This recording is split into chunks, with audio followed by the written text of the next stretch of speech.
नमस्कार, यूसेन विशेष में आप सभी का स्वागत है। मैं हूं आपका host NV Sharma. Indian public health standards की बात माने तो जो स्वास्थ्य सेवाएं, हेल्थ सर्विसेज जो है भारत में 3 हिस्सों में बटा हुआ है, प्राइमरी, सेकेंडरी और टर्शियरी। प्राइमरी अक्सर ग्रामीण क्षेत्रों में हम देखते हैं कि प्राइमरी हेल्थ सेंटर्स होते हैं या कम्युनिटी हेल्थ सेंटर्स होते हैं, इसके माध्यम से स्वास्थ्य सेवाएं उन ग्रामीणों को दी जाती है। अगर हम सेकेंडरी सर्विसेज की बात करें तो डिस्ट्रिक्ट या सब डिस्ट्रिक्ट यानी जिला और उपजिला क्षेत्रों में ये सेकेंडरी सर्विसेज मुहैया कराई जाती है। और जो टर्शियरी सर्विसेज है अर्बन सिटीज़ में या बड़े शहरों में या मेट्रोज़ में either through private hospitals, government hospitals, super speciality hospitals, ऐसे कई सारे माध्यम हैं जिनसे सेवाएं दी जाती है। अब चूंकि भारत एक कृषि प्रधान देश है, भारत की जनता 80% ग्रामीण इलाकों में ही निवास करती है, तो यहाँ के जो हेल्थ सर्विसेज के बारे में बोलना, सोचना और उसके लिए कुछ कर दिखाना आज समय की गरज है। जैसे मिसाल के तौर पे अगर आप देखते हो प्राइमरी हेल्थ सेंटर्स में वो डॉक्टर्स जो है वो उस प्रपोर्शन में नहीं है जितने होने चाहिए, क्योंकि यहाँ पर डिसप्रपोर्शनेट है डॉक्टर्स या हेल्थ सेंटर्स की कमी है तो जनता ज़्यादा है, या फिर बाद में डॉक्टर्स को जिस किस्म का पे पैकेट मिलना चाहिए वो न मिलने की वजह से जैसे उनका बॉन्ड ख़त्म होता है तो वो तुरंत वहाँ से निकल जाते हैं। या ये भी बात हो सकती है कि उनके बच्चे जो शहरों में पढ़ते हैं वो गांव में नहीं रह सकते क्योंकि एजुकेशन फैसिलिटीज़ नहीं, कई सारी बातें हैं, इंफ्रास्ट्रक्चर की कमी है और अनेक चीज़ों के बारे में आज हम डिस्कस करेंगे। और हेल्थ सिनेरियो इन जनरल, चाहे वो ग्रामीण हो या शहरी हो, उसके बारे में बात करेंगे। और इसके लिए आज हमने आमंत्रित किया है डॉक्टर दीपक देशमुख को, जो श्योरटेक हॉस्पिटल के डायरेक्टर है। अलावा इसके ये श्योरटेक नर्सिंग कॉलेज के सेक्रेटरी भी है और एक लैप्रोस्कोपिक सर्जन बाय प्रोफेशन भी है। कई सारे सामाजिक संगठनों से जुड़े हैं, आज इनसे हम बात करेंगे। नमस्कार sir, welcome to this show. Thank you sir. जैसे मैं इंट्रोडक्शन बता रहा था कि इंफ्रास्ट्रक्चर रूरल एरियाज में आज भी कमी महसूस की जाती है। इक्विपमेंट है तो काम नहीं कर रहा है या फिर बाद में उसका मेंटेनेंस नहीं हो रहा है। तो इन पूरे सिनेरियो को आप किस एंगल से देखते हैं और क्या आपकी फीलिंग्स है उसके बारे में? देखिए, अगर हमारा समाज एक पिरामिड के तौर पे हम लोग देखें तो उस पिरामिड को हम 1/3, अपर 1/3, मिडिल 1/3 और लोअर 1/3 इसमें डिस्ट्रीब्यूट कर सकते हैं। अपर 1/3 आर द पीपल जो दुनिया का जो भी बेस्ट फैसिलिटीज़ है, स्पेंडिंग के तौर पे हैं, फाइनेंस के तौर पे हैं, वो उसको अवेल कर सकते हैं, अपर 1/3। मिडिल 1/3 बोले तो हमारा मिडिल क्लास, ये जनरली शहरों में रहता है या सेमी अर्बन, तहसील प्लेस, तालुका प्लेस में रहते हैं। और लोअर 1/3 जो कि बिल्कुल पुअर है, जो हेल्थ केयर फैसिलिटीज़ जो अफोर्ड नहीं कर पाते। इन तीनों हिस्सों में हम लोग अगर इसको बांट लें और अगर अपर 1/3 एंड मिडिल 1/3 को प्राइवेट सेक्टर अगर संभाल ले and only if the lower 1/3 of the population is left for the government to deal with, it becomes a much easier job. मतलब मैनेजेबल हो जाएगा। अगर 100 मिलियन पॉपुलेशन हम माने और 660 मिलियन अगर प्राइवेट सेक्टर हैंडल कर पाए और 330 मिलियन ही बाकी रह जाते हैं, तो 330 मिलियन लोगों को जो गवर्नमेंट सेक्टर में अवेलेबल फैसिलिटीज़ है, जो चैरिटेबल सेक्टर में है, वो इजीली केटर कर सकते हैं। और ऐसा देखा भी गया है कि इंडिया में 60 to 80% प्राइवेट हेल्थ सेक्टर अपना योगदान हेल्थ केयर मुहैया करने में करता है। अब हेल्थ केयर जो अवेलेबल है वो हमारे लोगों के लिए एक तो एक्सेसिबल होना चाहिए और अफोर्डेबल होना चाहिए। जिस रीजन में आप रहते हो उस रीजन में जो प्राइवेट हेल्थ सेक्टर से जुड़े हुए लोग हैं वो आपके लिए अवेलेबल है और वो आपके लिए अफोर्डेबल तब है जब उनको मालूम रहे कि ये फैसिलिटीज़ इनको इस पॉपुलेशन को देना है। उसके लिए अगर गवर्नमेंट हमको हेल्प करे, इंफ्रास्ट्रक्चर हमारे अवेलेबल रहे और पब्लिक में ये जानकारी रहे कि आपके लिए ये फैसिलिटीज़ ऐसी यहाँ अवेलेबल है, उपस्थित है, तो आई think the job can be made a lot more easier.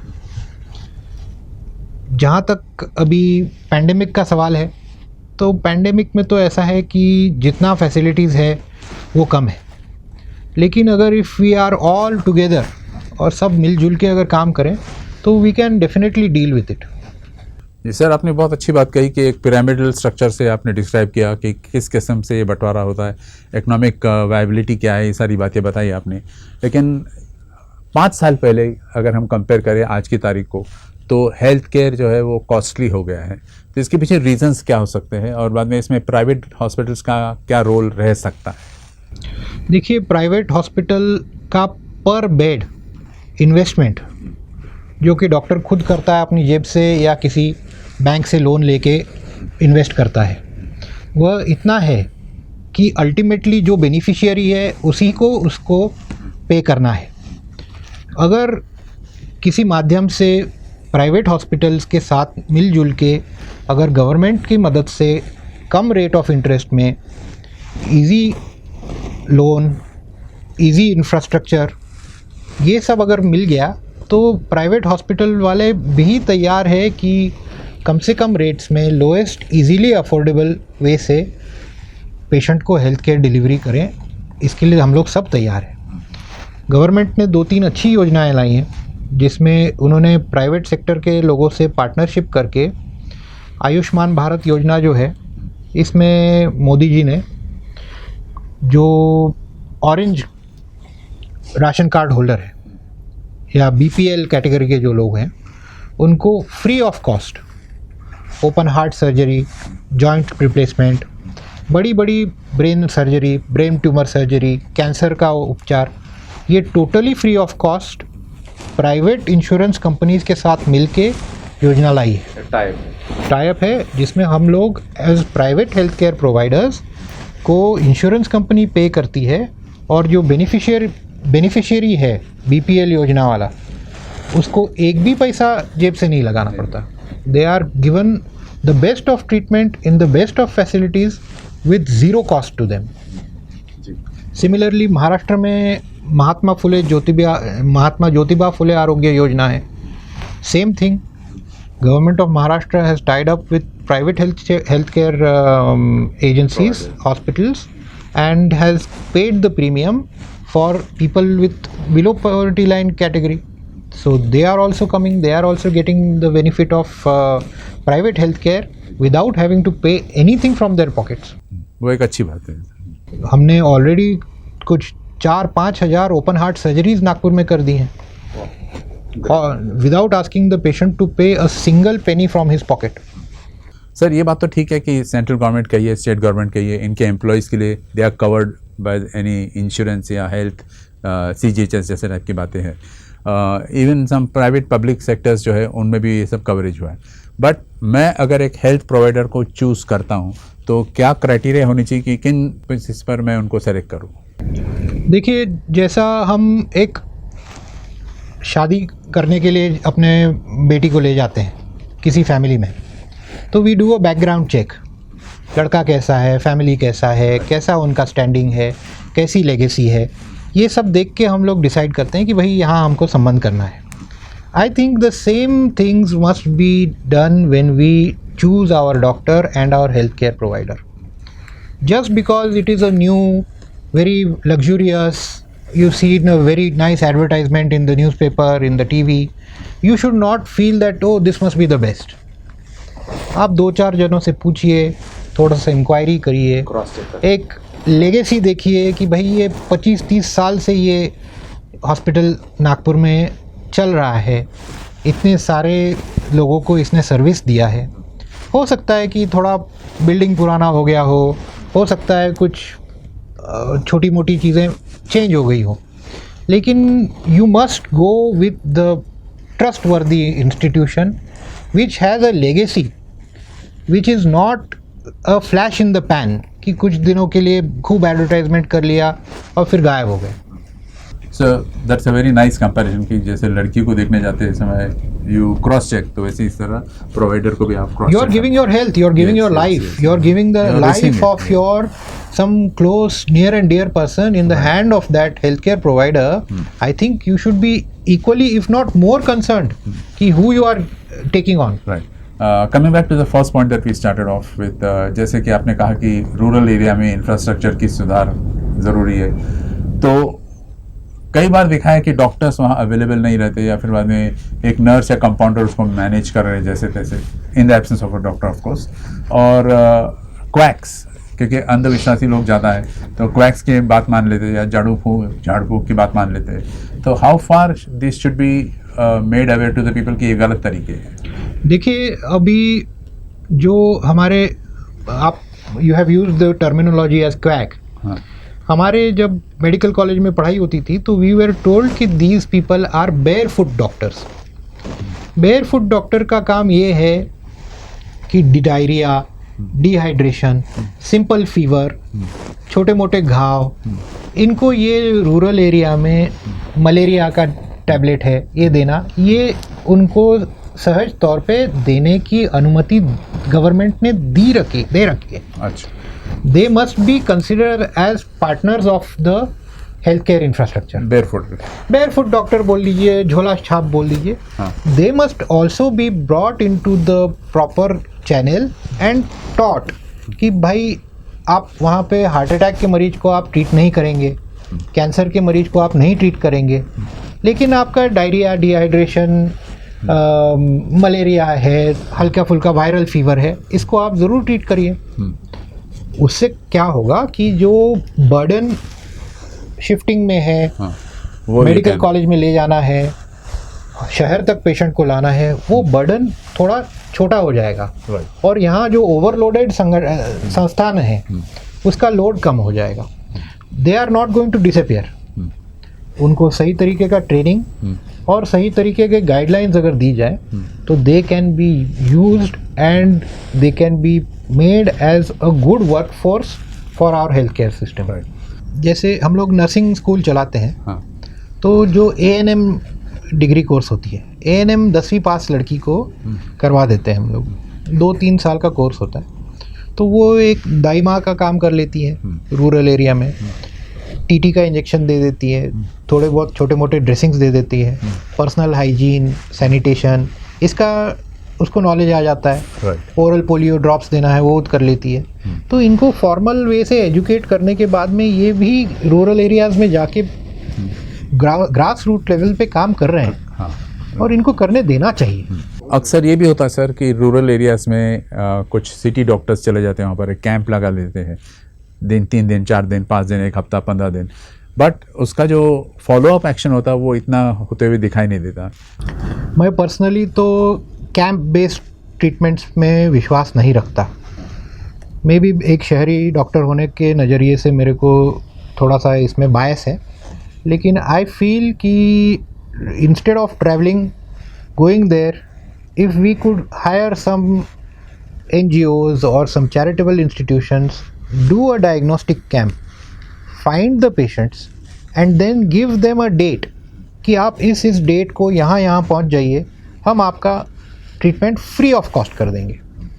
तो इंफ्रास्ट्रक्चर उनको अवेलेबल हो जाता है, एक्सपर्टीज़ उनको अवेलेबल हो जाता है, स्पॉट पे उनका डायग्नोसिस हो जाता है, और उन्हें भी ऐसा लगता है कि मुझे मेरा टाइम दिया, मैं गया कैंप में गया, मुझे कुछ कारगर, मेरे को कुछ ट्रीटमेंट मिला। अक्सर ऐसा होता है कि कोई संगठना ले जाती है हमें, हम जाते हैं, अरे देख लेते हैं 2 मिनट, अपना कुछ मल्टीविटामिन की गोलियां दे देते हैं, और फिर रात को डिनर करते हैं, पार्टी करते हैं, और हम लोग वापस आ जाते हैं। It is like a picnic for us. एक औपचारिकता है बस। हाँ, तो दैट हैज़ नो मीनिंग। आज के टाइम में मैं गढ़चिरौली के आगे भामरागढ़ में जाता हूँ। भामरागढ़ में जो बाबा आमटे जी का जो प्रकल्प है, वहाँ पे भी ट्राइबल एरिया में जो आदमी पेशेंट को लेके आता है उसके जेब में भी मोबाइल है। सड़कें और कम्युनिकेशन अब इतने अंदर तक चले गए हैं कि if someone near really needs to be taken, he can be transported from Allapalli, Etapalli, Hemalkasa, and he can come to Gadchiroli. ऐसा नहीं है कि भाई आपको जंगल में जाके उसका ट्रीटमेंट करना है, और without the facilities, without the OT, without the instruments आप करेंगे तो क्या करेंगे? इंफ्रास्ट्रक्चर नहीं तो क्या करें? आप कर नहीं सकते। तो sometimes I feel that, you know, apart from actually helping the patients, we are helping our self कि भाई एनजीओ को फंड मिलेगा, पेपर में नाम छपेगा, हमने इतने कैंप कर लिए, हमने 300 पेशेंट देख लिए। इस टाइप का जो मीडिया सर्कस और हवा करना है, इसके पीछे ज़्यादा जोर होता है rather than the real cause. Yeah, if you take a 60-seater bus and go to Gadchiroli, why can't you take the same 60-seater bus and bring the patient to Nagpur? Or free treatment. We will do it. We are prepared to do it. Right. किसी न किसी योजना में उसको हम डाल सकते हैं। अगर if they can't pay, we will put him in the Mahatma Phule योजना, we will put him in Ayushman Bharat योजना। कहीं से न कहीं से फंडिंग होता है। अभी ऐसा नहीं है, इंडिया डज नॉट, जैसे मिस्टर गडकरी सेज कि I don't have lack of fund, I have lack of good projects. आप प्रोजेक्ट लेके आइए, मैं फंडिंग करूँगा। वैसे ही गवर्नमेंट के पास फंड है, हमको राइट चैनल से उसको पुश करना है। आप वॉल्व की रिप्लेसमेंट कराइए, आप बाईपास कराइए, आपका फ्री में होता है। लाइक सर, हेल्थ सेक्टर की बात करें अगर हम, तो only 30 to 40% people are covered by these health so called health insurance companies and all that. लेकिन एक इकोनॉमिकली वीकर सेक्शन का एक व्यक्ति है, उसको अगर एक हेल्थ इंश्योरेंस या प्रोवाइडर सेलेक्ट करनी है, तो कौन कौन से क्राइटेरिया पर जाएगा और हाउ डज ही रिलाय कि ये रिलायबल है? This is a very good question. इसका उत्तर आज तक मेरे पास नहीं है, because I have dealt with so many insurance companies. The whole business of insurance is based on the fact that when you take the premium, you take the premium so that you should not have to pay the money. First wave of corona के वक्त हमने corona कवच नाम का policy हमारे सारे workers के लिए, पूरे हॉस्पिटल के सारे वर्कर्स के लिए ले लिया था। That policy, when we made the claim, at least 25 to 30% of our workers got the claim. But in the second wave, that whole scheme was closed down. तो वो पॉलिसी अवेलेबल नहीं थी, क्योंकि we were paying a less of premium and we were making more claims. तो it's really difficult to. I would suggest one thing, कि go for a public sector insurance company. Public sector insurance companies. Public sector insurance companies are more ready to pay the claims. If your claim is valid, they will ask some questions and they will pay. दूसरी बात ये होती है कि अक्सर क्या होता है कि जो इंश्योर्ड होता है, जो बंदा खरीदता है अपनी पॉलिसी, वो सोचता है कि 50,000 लाख रुपए में काम कंप्लीट हो जाएगा। आजकल लाख रुपए में लगभग कुछ भी नहीं हो पाता। So the coverage must be at least 2.5 to 5 lakhs. उसके लिए जो कॉरस्पॉन्डिंग प्रीमियम है वो पे करें। एंड एक बार आपने पॉलिसी खरीदी तो उसको कम से कम 5 साल चलाएं। ऐसा ना करें कि एक साल चलाया, दूसरे साल दूसरी ले ली, तीसरे साल तीसरी ले ली। Stick with one company. If you are a loyal customer of that insurance company, then they will also insure you and pay your mediclaims. Right. That brings me to another question, sir. जैसे आपने जो cost की बात कही, 1 लाख में कुछ नहीं होता आजकल, तो मिसकंसेप्शंस होते हैं हेल्थ केयर कॉस्ट को लेकर। Why does this arise at all, और उसको कैसे टैकल किया जा सकता है? देखिए, एक तो शहरी मेडिकल प्रैक्टिस ऐसा हो गया है कि people coming from rural, semi-urban, tier 2, tier 3 cities, when they come to a big city, the cost of everything rises. Starting from the rickshawala who carries you from the hospital to the from the railway station to the hospital, he charges you more. The cost of living is more. The cost of accommodating your relatives in the city while the patient is in hospital, that is more. And many times the patients who are having more complications, bigger diseases, they come to the city. जितने ज़्यादा complication, जितनी बड़ी बीमारी, उतना लंबा stay, उतनी महंगी दवाइयाँ, और कॉरेस्पॉन्डिंगली उतने ज़्यादा सर्जिकल प्रोसीजर्स, उतने ज़्यादा कॉम्प्लिकेशंस की चांसेस, और उसी से कॉरेस्पॉन्ड होने वाले बिल्स। सिंपल केसेस रहे तो वो काटोल, नरखेड़, भंडारा, गोंदिया में हैंडल हो जाते हैं।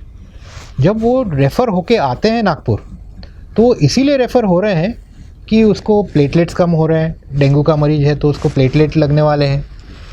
10,000, 20,000, 30,000, 40,000 का प्लेटलेट काउंट अगर रहे तो उसको 8-10 बोतल प्लेटलेट की लग जाती है, लाख रुपए उसी में चले जाते हैं। तो the patients who come to the city, they come because they need something special, because they are complicated, they are complex cases, and they are going to need the backup and the infrastructure of a big city Medicare facility, and correspondingly उसके costs involved हमेशा ही ज़्यादा रहते हैं। Very few cases are there कि छोटा सा एक आधी दवाई दे दो, गलत डायग्नोसिस हो जाता है, सीटी स्कैन करा लो, ठीक होके चला जाता है। लेकिन बड़ा मशीनरी है, एमआरआई है, सीटी स्कैन है, कैथ लैब है, आप नहीं एक्सपेक्ट कर सकते हो कि छोटे से गांव में वो अवेलेबल रहे। करोड़ों रुपए की इक्विपमेंट्स है, उसका ईएमआई पे करना है हॉस्पिटल को, there are lot of huge overheads. हाँ, जो नर्सिंग स्टाफ है, जो डॉक्टर्स है, they are highly paid professionals.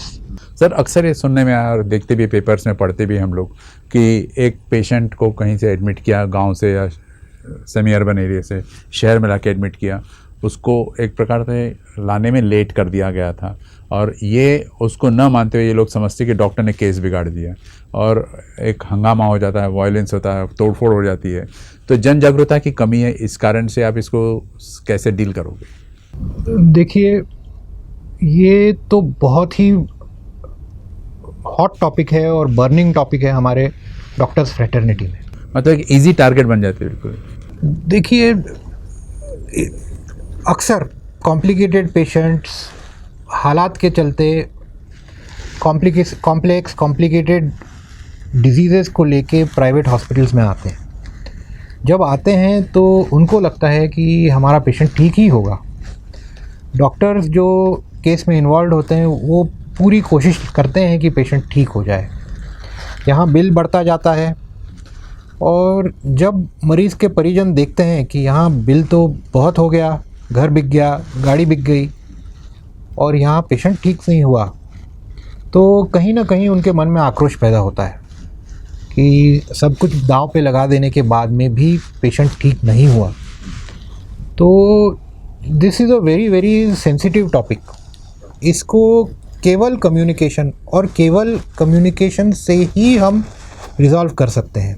तो सर आपने कहीं एनजीओज़ के माध्यम से या आपके डॉक्टर्स संगठन जो है आईएमए वगैरह, इनके ज़रिए कुछ ऐसे कैंप्स लेने की कोशिश की जहां आप उन्हें जन जागृति करने की कोशिश की लोगों में कि भाई ये ज़रूरी है, आप समझ लीजिए कोई डॉक्टर हत्यारा नहीं होता है, वो किल करेगा ही नहीं। दिस अभी हमारे आईएमए की तरफ से ब्लैक डे वगैरह होता है, लेकिन आए दिन किसी मोमेंट पे पब्लिक के आक्रोश का बांध टूट जाता है और मेडिकल कॉलेज में, हॉस्पिटल्स में तोड़फोड़, मारामारी की घटनाएं होती है। I think this is a reflection of our society. जो फ्रस्ट्रेशन है ये एक सीमा पे आके बर्स्ट हो जाता है। It happens to policemen, it happens in the judiciary, it is happening in the political sphere, सभी जगह ये हो रहा है। ओनली थिंग ये है कि अगर आप ऐसे ही करते रहेंगे, अगर पब्लिक ऐसे ही करती रहेगी, तो एक समय ऐसा आएगा कि there will be no trust between the doctor and the patient. Correct. फिर बहुत मुश्किल हो जाएगी। हेल्थ इंश्योरेंस की बात की सर आपने अभी, तो उसमें किस किस्म के बदलाव चाहते हैं आप? जैसे आपने कहा कि the patient is also benefited at the same time the doctor is not put to a loss. देखिए, हेल्थ इंश्योरेंस जितना बढ़ेगा समाज में उतना ज़्यादा लोगों को फ़ायदा होगा। जो छोटी मोटी प्रॉब्लम्स है फैमिली डॉक्टर के लेवल पे जो मैनेज हो जाती है, उस वक्त बहुत बड़ा पिंच नहीं लगता। लेकिन जब मामला थोड़ा सा कॉम्प्लिकेटेड हो जाता है, थोड़ी बहुत मीडियम टू लार्ज स्केल जब बीमारियां हो जाती है, तो उसका जो एक्सपेंसेस है वो इतना हो जाता है कि एक मध्यम वर्गीय या middle class, lower middle class बंदे का अफोर्डेबिलिटी पूरा चला जाता है, लाइफ टाइम सेविंग्स निकल जाती है।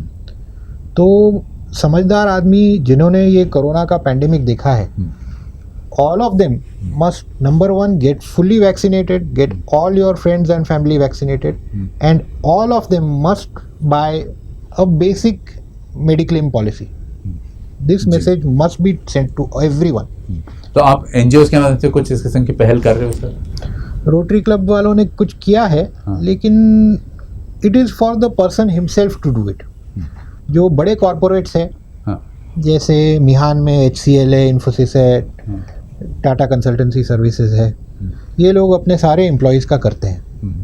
आने में जाने में, ऑन द जॉब कोई घटना हो जाए तो उनका कवरेज रहता है, और वो कवरेज से फैमिली को, पेशेंट को इतना आधार हो जाता है कि एक फाइनेंशियल जो बर्डन होता है वो पूरा निकल जाता है उनके इक्वेशन से।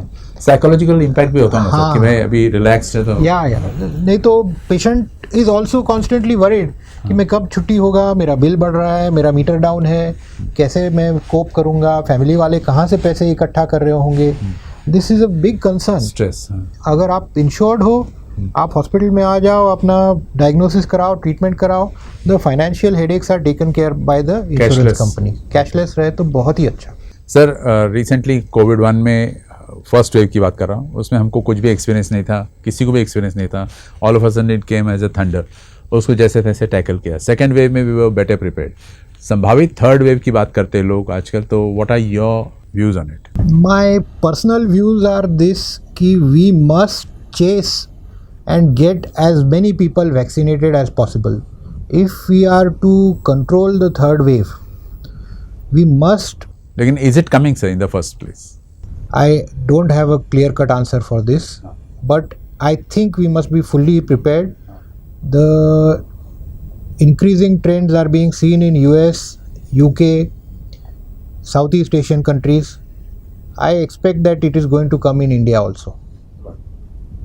So we must be prepared. Better be prepared. The best thing, I was corona positive. I was having both vaccines.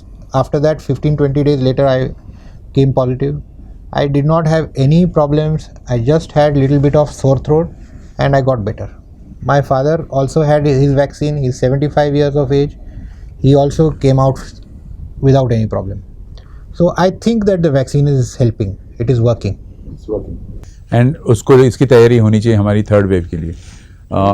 Third wave की तैयारी की जब बात कर रहा हूँ सर, तो उसमें एक प्रॉब्लम ऐसा इशू आता है कि जो एडमिनिस्ट्रेटर्स है they are from non medical profession, और आप मेडिकल प्रोफेशन के हो के उनको कुछ गाइड कर सकते हो, या आप जैसे लोगों ने कुछ कमेटी हेड करनी चाहिए, जिस वजह से ये नॉन मेडिकल प्रोफेशन के लोगों का डिसीजन से तो बेहतर आप लोगों का हो। I think it is time in our country to have Indian medical service. The task force of this pandemic must have some of the world's best brains in them. There must be virologists, there must be vaccine scientists, there must be epidemiologists, there must be infectious disease specialists. I don't think that an IAS or an IRS or an IPS has a very great role or a contribution. They are there to execute the work. But policy formulation must have the best brains and the best scientific minds available in the world to head this kind of thing. Without that, it is a total chaos. One day we are getting one guideline, the very next day we are getting different guideline. आज बोलते हैं remdesivir दो, कल बोलते हैं मत दो, आज बोलते हैं ऑक्सीजन दो, कल बोलते हैं मत दो. It becomes a complete chaotic situation. The best brains in the industry must be there, and confidence building. जी, एंड जितने आए so they can administer it, implement it. Policy implementation उनका काम है ही, but they should not be there to tell us कि you do this, otherwise your hospital will be shut down. You do this or we will call you to court. You do this or we will take you to jail. If you do that, you are eroding the confidence of the healthcare provider. Even the politicians, उनके लिए भी ये message बहुत ज़रूरी है पहुंचाना कि if we are constantly under threat, कि आप इतना बिलिंग क्यों कर रहे हैं, आप ये दवाई क्यों दे रहे हैं, आप ये बेड इसको अलॉट करिए, इसको मत अलॉट करिए, तो we are not going to be able to cater and we will stop taking your phones. अभी हाल ही में बिल रिडक्शन मुहिम कोरोना के वक्त जो बिल्स आए थे मरीज़ों के, उनके बिल को रिड्यूस करने के लिए कुछ पॉलिटिशियंस ने अपना फ़ोन नंबर दिया है कि आपके पास अगर कोई बिल है जो आपको लगता है कि बराबर नहीं हुआ है तो आप मुझे कांटेक्ट करिए. I think this is a very cheap publicity stunt. लेकिन सर आप जब बिलिंग करते हैं तो अकाउंटेबिलिटी तो रखते होंगे आप लोग कि भाई ये क्यों इतना हमने चार्ज किया, क्यों नहीं किया. सारा कुछ गवर्नमेंट के कैप्ड चार्जेस के अंतर्गत किया गया है. There was nothing left for us to do apart from get the tariff from the government. What message would you like to give sir? आपका show itself was a very good message, but general आपके दिमाग में जो रहा होगा. I think people must first become very proactive. Everyone must try to get vaccinated. Go to the hospital without delay. Go to the hospital and entrust your faith in the doctor. Have a loyal and honest relationship with your doctors. I'm 100% sure in the city of Nagpur there are no doctors who are going to cheat us. There is no malpractice going on. Just keep the faith. Thank you so much, sir. It was a pleasure talking to you. Thank you.